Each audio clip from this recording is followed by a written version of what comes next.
You ready to start? Yes. TSD, are you ready for us? Excellent, thank you.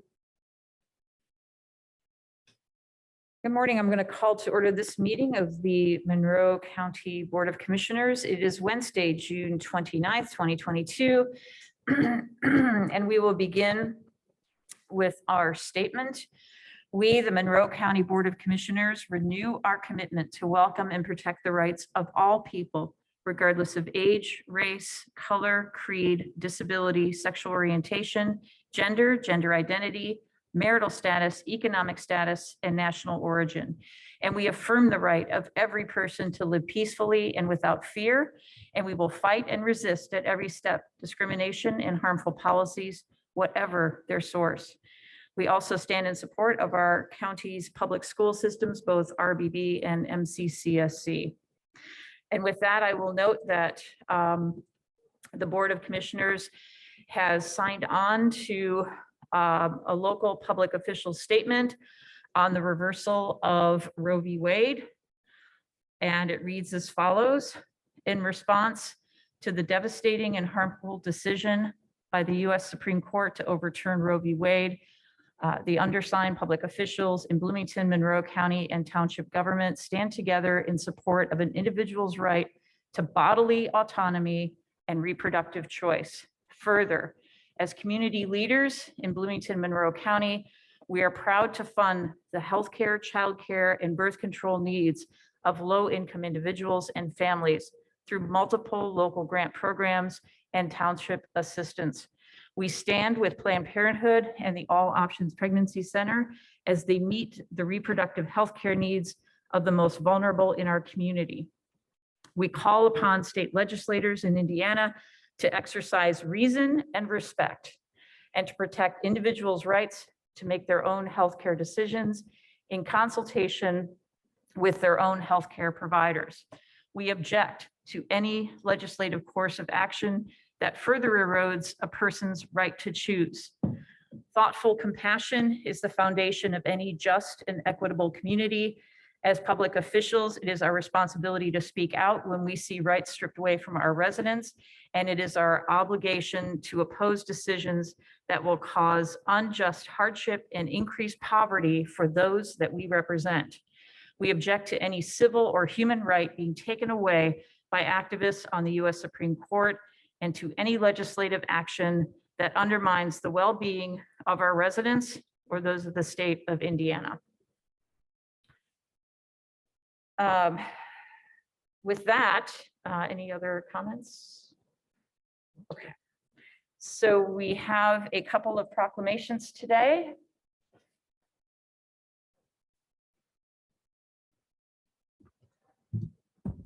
Whereas for centuries, members of the LGBTQ+ community have suffered hostility, fear, discrimination, and a loss of basic human rights.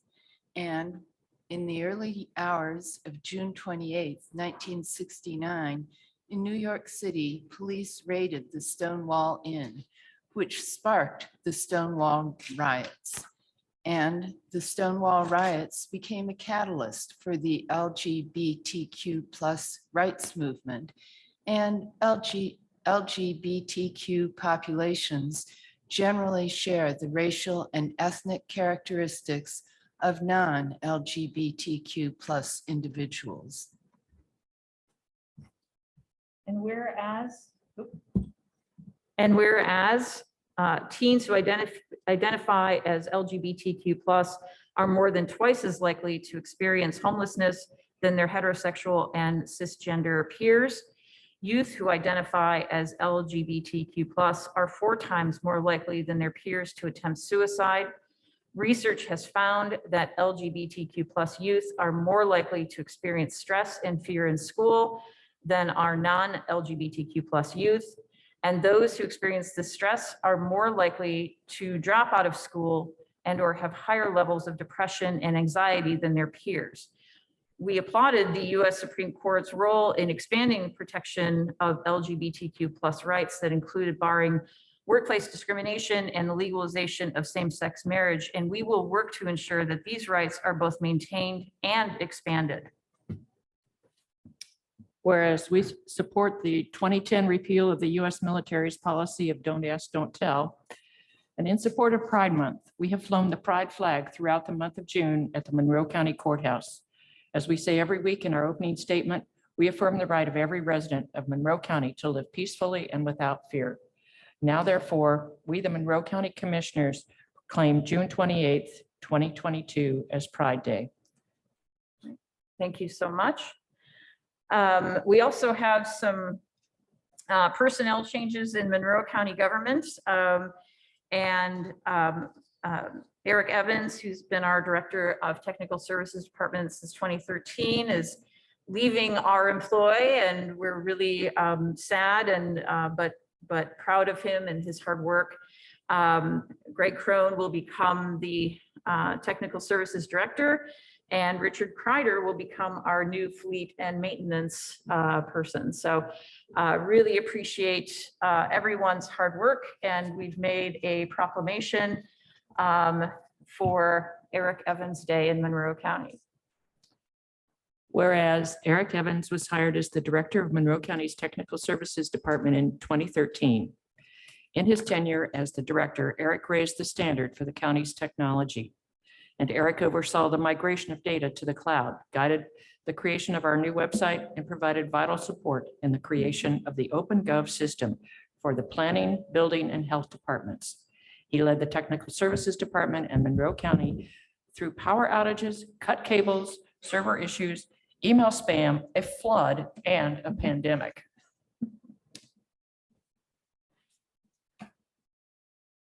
Whereas in the first weeks of the COVID-19 pandemic, Eric was instrumental in ensuring the continuing operations of Monroe County government.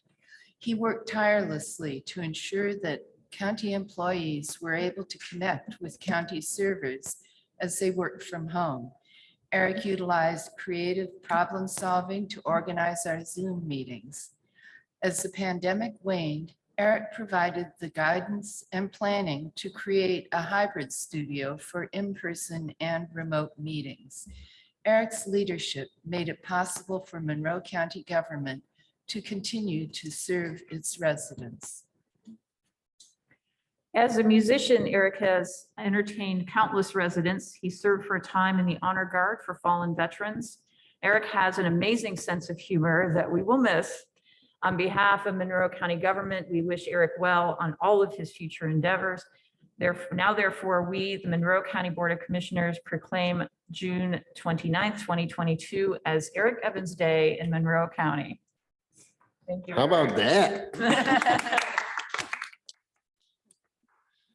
I think every day is Eric Evans Day in Monroe We County. could do that. More of a sense of humor. Thanks for those kind words. It has been, it's been a journey. And you know, that stuff did not get done in a vacuum, and it was a team effort all the way around. While I think I called a lot of the shots, and I'm proud of the work I did with that. Obviously, I have my team that worked with me, that very skilled and dedicated folks. I had you guys sitting through countless technical explanations of stuff very patiently. And I did my best to try to dress up the dry technical explanations with a little bit of the Eric razzle dazzle, but there's only so far you can take it, you know. But I mean, you would approve the stuff that needed to be bought to replace the stuff that needed to be replaced. When I took over, this network was in bad shape, and we quickly turned that around. You guys approved the deals on it. The council, you know, appropriated the money. Angie always knew where to find the money. I mean, one of the key elements of the work that I've done here has been that there's never been a project that I couldn't go to Angie, and she knew from all these different funding sources. As you know, there are some that can be only earmarked for technical things, and she would keep that list of which ones she knew where the money was. And so I think really only by getting all that stuff working together were we able to get to where we got. And it, we experienced 8 years of fairly peaceful existence on the cyber highway, as it were. No major intrusions, no major money lost, no major data loss. And in this time, when every municipality and government organizational group has a target on their back, that's something that we all can be proud of. And so I'll definitely look back on that as something that I'm proud to have achieved, having worked with you guys. Thank you so much, Malcolm. So should I come up and grab that? Please. All right.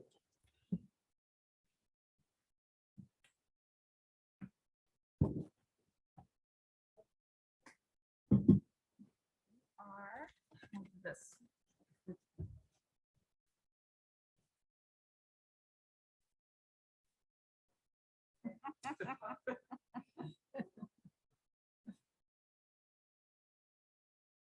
Right. All right. Thank you, so Eric. much. I'm gonna miss you. Yes, we are, very much. Watching your career We'll be in touch. from afar. Good luck.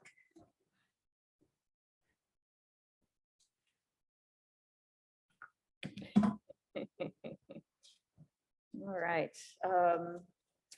Wow. May I add Please. something?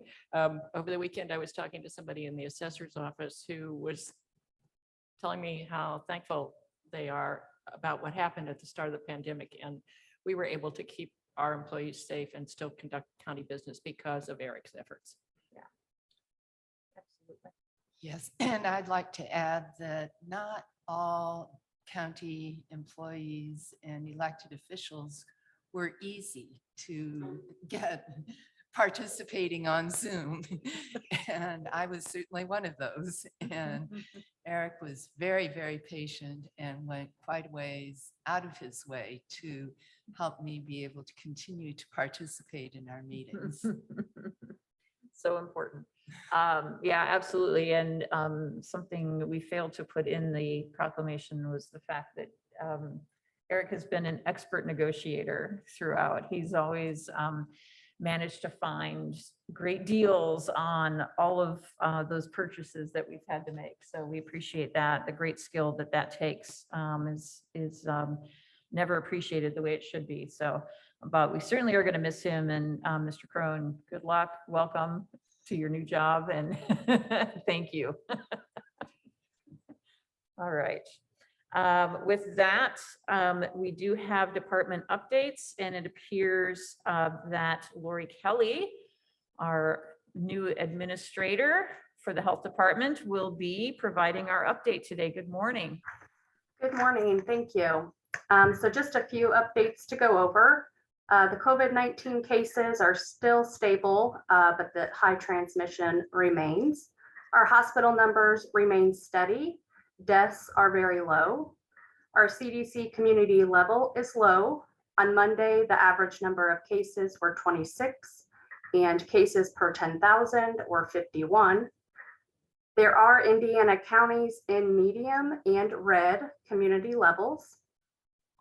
Did want to update about the vaccinations.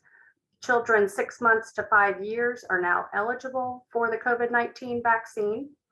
The vaccine is being shipped in waves. Once it's received, it is prepared for dispensing, and staff will be trained for this age group. Appointments can be made to the public health clinic by calling 812-353-3244. It could be Monday before we are ready to vaccinate this group, but members can call to schedule an appointment. Home tests are still available for those who need them. You can come to the health department and get 2 per person. The public health clinic also has them available and are providing them within various groups that support vulnerable populations and those who are unable to get them otherwise. There is a community health improvement plan scheduled, a kickoff meeting for July 14th. This will be held from 12 to 1:30 at the Fountain Square Ballroom. This is a great opportunity to join community members and leaders to learn more about the process, to review health priorities that need to be addressed, and to get involved in addressing poverty, inequity, substance use, mental health, and more. Right. Thank you so much. Comments, questions? Commissioner Githens? I have a question I wanted to ask Ms. Kelly. Do the COVID home tests have expiration dates? Do you know? That's a great question. That's something I would actually have to find out about. I'm not trying to put you on the spot. I just wanted to let the public know. That's all. Sure, Benny. Yeah, they do have expiration dates, and they vary between, what you get. But we have information when we give those out because some of them may have dates that will get extended. So just because they have an expiration date doesn't necessarily mean that they aren't good beyond that point. So we are providing information on how you can keep track of that once you get it. And I was pleased to see last week at the Hoosier Hills Food Bank that in addition to handing out food, that they were handing out the COVID home tests. I was wondering why I was seeing so many in people's passenger seats. And I thought, oh, wait, are they handing them out? Yeah, it was really a good idea to have that out there. Really smart. Yeah. Yeah. Comments, questions, Commissioner Jones? No, I don't. All right. Thank you both. Appreciate you. Thank you. Thanks. All right, next on our agenda is public comment. This is the public comment section for items that are not on our agenda. If you do have commentary on this section of our agenda or on any of our agenda items, you're limited to 3 minutes per person. At 2 minutes and 30 seconds, you will hear a tone. UTSD. And when you hear that tone, that means that you have 30 seconds to wrap up your final thoughts. And let's see if there's anyone who wishes to speak. If you're on Zoom, please raise your hand. We don't have anyone here in Net U Hill. Okay, all right. We don't have anyone here for public comments, so we will move on to our next agenda item, please. Move approval of the minutes from June 22nd, 2022. Second. We have a motion and a second. Any edits, comments, corrections? I didn't see any. All right. All those in favor of approving the minutes for June 22nd, 2022 signify by saying aye. Aye. Motion carries 3-0. Next item, please. Move approval of the claims docket, accounts payable June 29th, 2022, and payroll July 1st, 2022. Second. We have a motion and a second, and we have Mr. Miller here to tell us all about it. Good morning. Good morning, Commissioners. The total for claims was $2,794,114.60. Today, I'll focus on the 4 claims that were greater than $150,000, starting with $426,244.75 for the Convention and Visitors Bureau, which was for the third quarter 2022 operational funds. $327,000 was for Indiana University for vaccination reimbursement. $226,170.41 were for Kreider and Kreider Inc.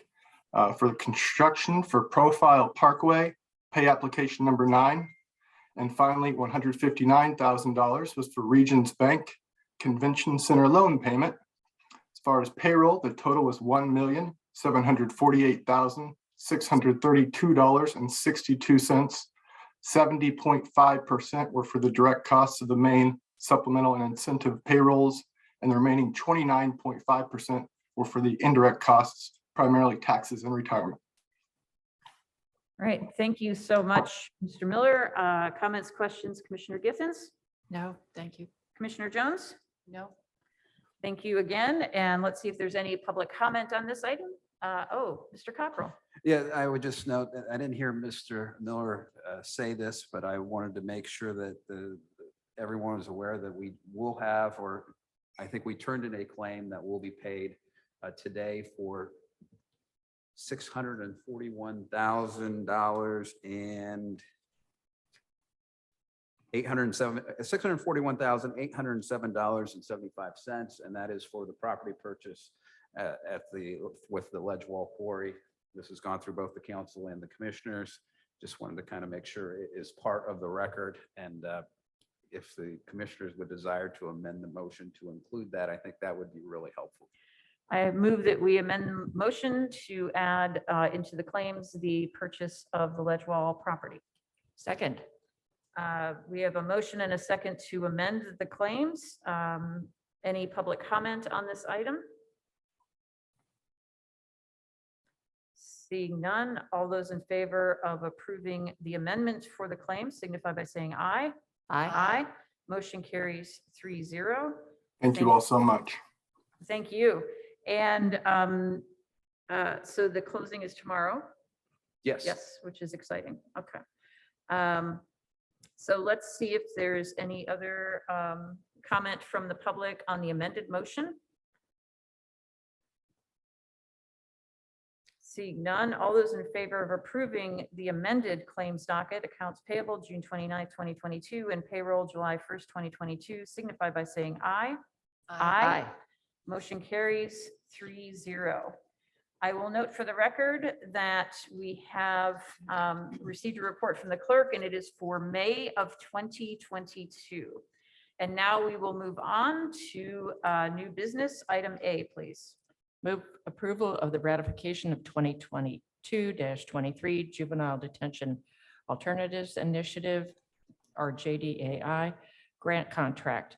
Fund names, JDAI Coordination and JDAI Programming. Fund numbers 9122 and 9123. $15,000 comes from 9122 and $55,000 comes from 9123 for a total of $70,000. Second. We have a motion and a second, and we have Ms. McAfee joining us with some PowerPoint slides. Good morning. Hello, good morning, commissioners. It's nice to be here. Thank you for putting us on your agenda. So every year about this time, we show up asking you to support our JDAI initiative. As you all know, we've been involved in this since 2014. There we go. It is an Annie Casey Foundation initiative, and it's about a juvenile justice transformation reform effort. Just a few quick highlights about the initiative. As I said, we started in 2014. So before you can see how much grant funding we've received over the course of those several years. One thing to highlight, you'll notice this past grant cycle, we received $95,000 in addition to the $55,000 grant award. And that was in recognition for the exemplary work that the county has moved forward with the JDAI 8 core principles. So that's a big shout out to the entire community for supporting these efforts, both, when we show up and ask you all for something, but certainly as far as just showing up for the work that we're doing. So that's a huge compliment to the county. 2022-2023 fiscal year. This year's grant, as was previously said, is for $70,000. All of that brings a grand total of almost $710,000 that's been brought to our community. And some of the exciting stuff that I'll talk about in a minute is this money does not go towards salaries. It does not go to any kind of personnel. It goes to programming and resources and initiatives within our community. Every year we do an annual report, and we look at our first year with a baseline, which was 2013, and we compare it with the existing year. So in 2021, we compared our baseline of 2013, and we had decreased secure detention average daily population from 3 youth to 1.6, which is a decrease of almost 50%. You all know that Monroe County has never been a huge secure detention community. We don't have a detention facility in our community, and we try very, very hard not to utilize that. But just in a few short years, we've reduced that by 1.5 persons, which, doesn't sound like remarkable progress, but I guarantee you, if you are that person or you are that family whose young person didn't spend a day in detention, it's amazing.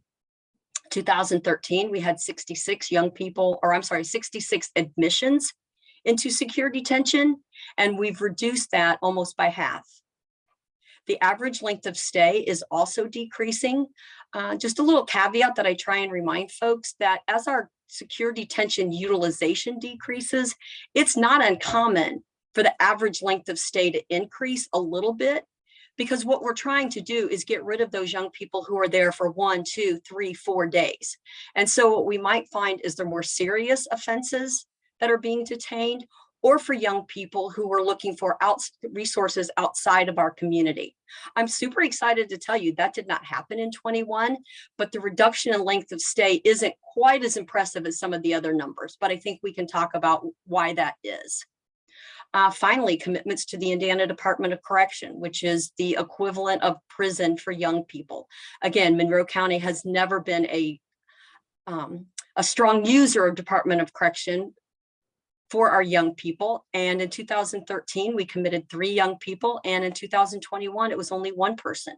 So again, a 66% reduction in the use of incarceration or long-term incarceration, prison, if you will, for our young people. 2021 to 22 grant highlights, just a couple of quick things to shout out to the community about is we were able to partner with national experts. We partnered with Center for Children's Law and Policy. They did a community assessment and are now helping us expand what resources are available to young people and families in the community, ideally to keep them out of the youth justice system. So we're not just looking at ways that we can work and serve with families better, but we're also looking at ways that we can increase community capacity so that young people don't even touch the youth justice system. I'm sure you'll be hearing more about this in a few months, but 7 community members recently returned from Toledo, Ohio, which is Lucas County, and they have done amazing work at transforming their entire youth justice system. They have all kinds of community opportunities. They divert almost all low-level misdemeanors and even some low-level felons from the youth justice system altogether by creating really, really strong community partnerships and linkage for families and young people with our community.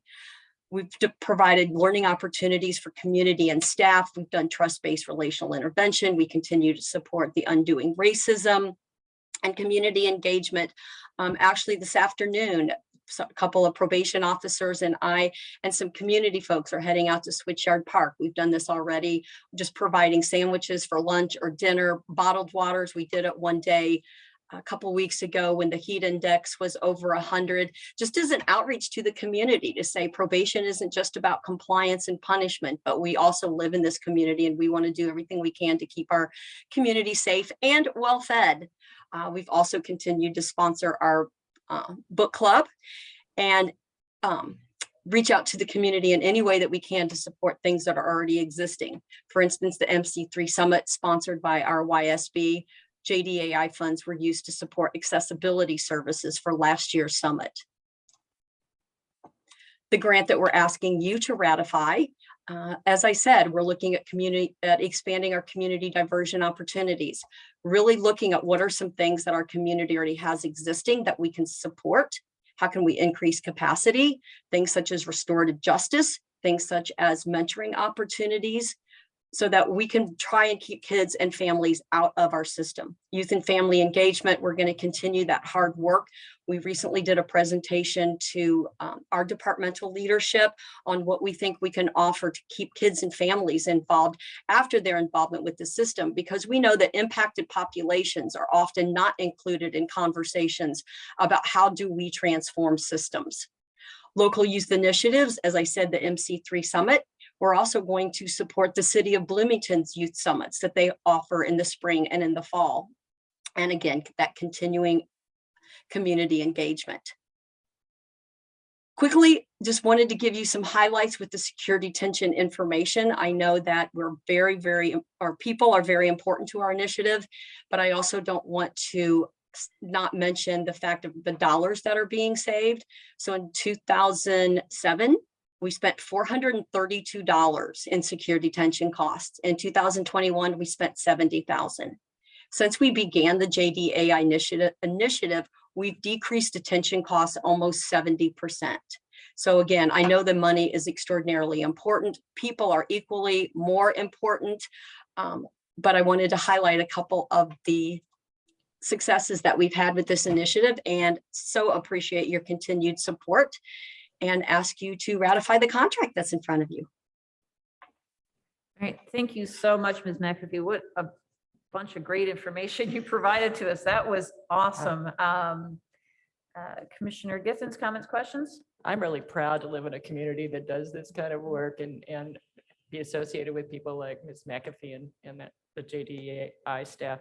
I've always appreciated the work that you do on DEIB, which now has another letter attached for diversity, equity, inclusion, and belonging. And I think that belonging is one of the things that you've excelled at. So thank you. Commissioner Jones?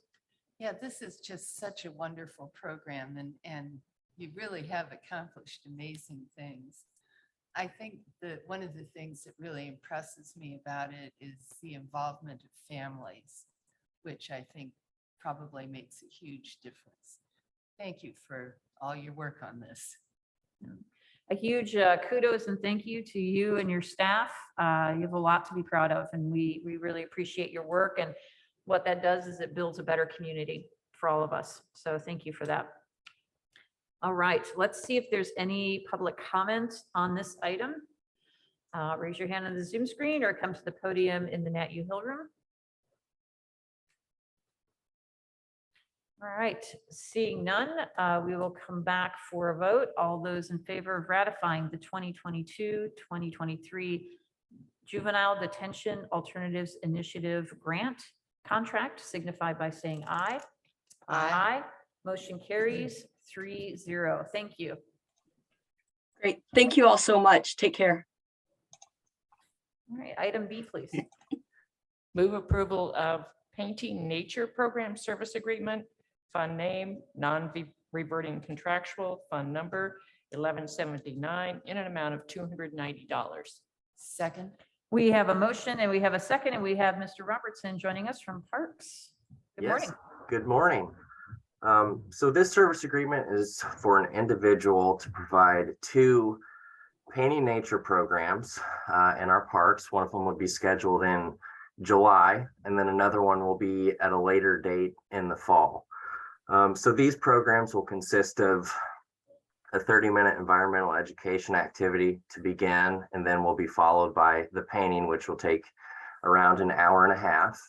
The first event is scheduled at Will Detmer Park on July 16th for anybody that's interested in attending. And then there will be a registration fee for $10. It should be noted on the agreement that the amount is not to exceed $290. That's actually for both programs. So each one will be $145. I myself am not a great painter, but I have no doubt that this will be a popular activity. So if you guys have any questions, I'm happy to answer. Right. Thank you so much. Comments, questions, Commissioner Githens? No, I really appreciate though that we're bringing people to nature in a different way. I think this is really a fun initiative. It is. Commissioner Jones? Yeah, this sounds like a lot of fun. I was wondering if it's open to all age groups or. As far as I know, so the instructor, like the person who's leading the painting, will be walking everybody through, which is why it takes an hour and a half. So it should be fairly easy for all age groups to paint the picture. So as far as I'm aware, there's not an age group age limit on the program. Thank you. All right, thank you so much for bringing this to us. It's a great program. And let's see if there's any public comment on this item. Raise your hand on the Zoom screen or come to the podium in the Nat U Hill room. Seeing none, we will come back for a vote. All those in favor of approving the Painting Nature Program Service Agreement signify by saying aye. Aye. Motion carries 3-0. Item C, please. Move approval of ordinance 2022-19, firearms in county buildings. Second. We have a motion and we have a second, and Mr. Cockrell will tell us all about it today. Yes, and I will ask you to make a slight amendment to this. Essentially, what this does is we have an ordinance that says at the time it was approved, there are certain buildings that are part of that have courtrooms in it, and that can be expanded or not. Given the current legislation, we wanted to make sure we added the Monroe County Health Services Building and the Monroe County Youth Services Building to that list. The change is when we originally did it, we did not own the Community Corrections Building. And so this says the Community Correction Space, and then there was a description, only the county leased areas are part of this prohibition. So we'd want to remove the language that says only the county leased areas are part of this prohibition because we own the whole building.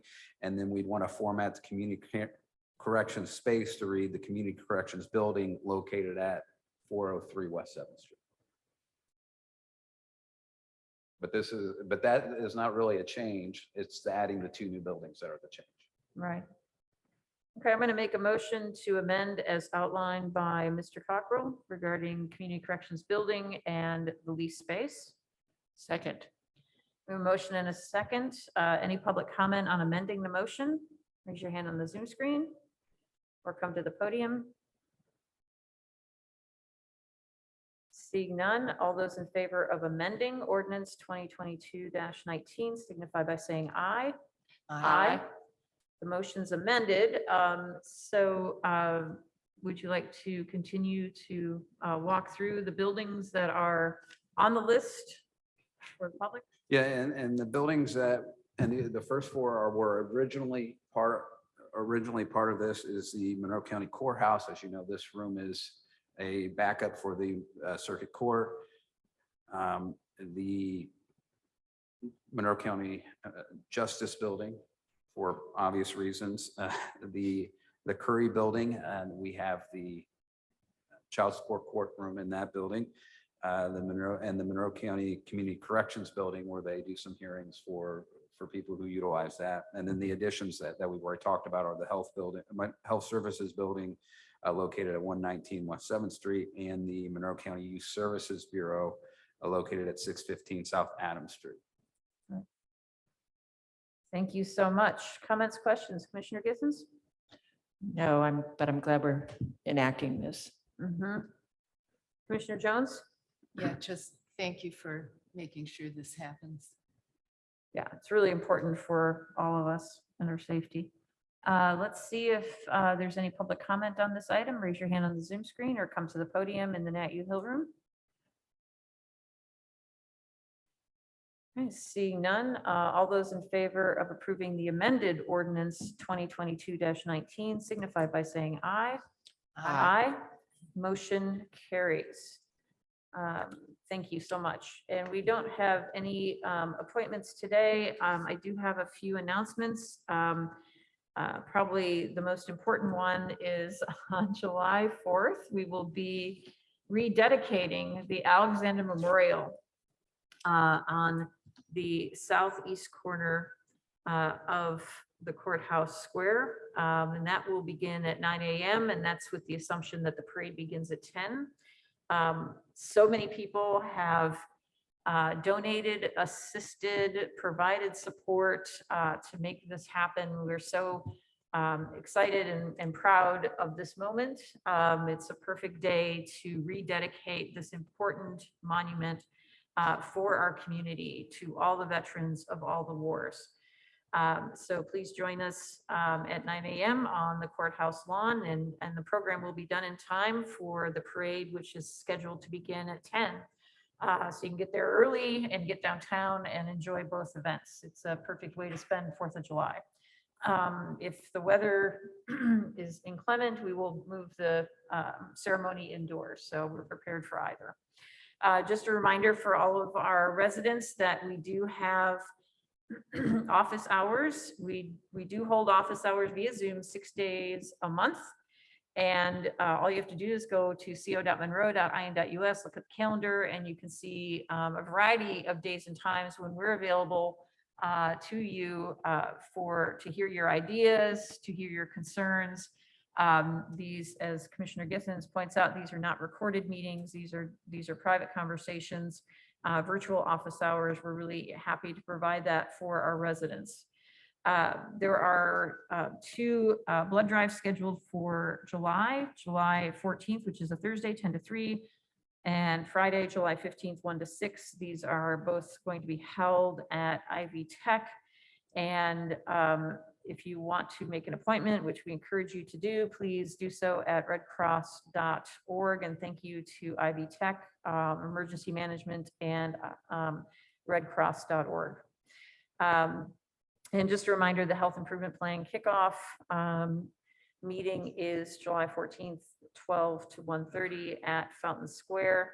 And did I miss anything else? All the county buildings will be closed on July 4th in honor of the holiday, and I hope everyone, let's hope there's no rain that day. Yeah, it's looking, every time I look at the weather, it looks worse. I hate to say it. And all the buildings are closed except the courthouse if it rains, Yes. which is where we'll be. Commissioner Jones? No, I don't. Yeah, wishing everyone a safe and happy 4th of July holiday. Our next meeting, we do not have a work session, correct? Ms. Birdie, we don't have a work session? Okay. Our next meeting will be July 6th, right here in the Nat U Hill Room at 10 a.m. and also via Zoom. And we do want to remind folks to sign up for, to apply for boards and commissions. We have a number of key positions open, Redevelopment Commission, Economic Development Commission, Plan Commission, and Board of Zoning Appeals, just at the top of off the top of my head. So, so please apply soon, co.monroe.in.us. You will find the application online. So with that, thank you, everyone. Have a safe and happy 4th. We're adjourned.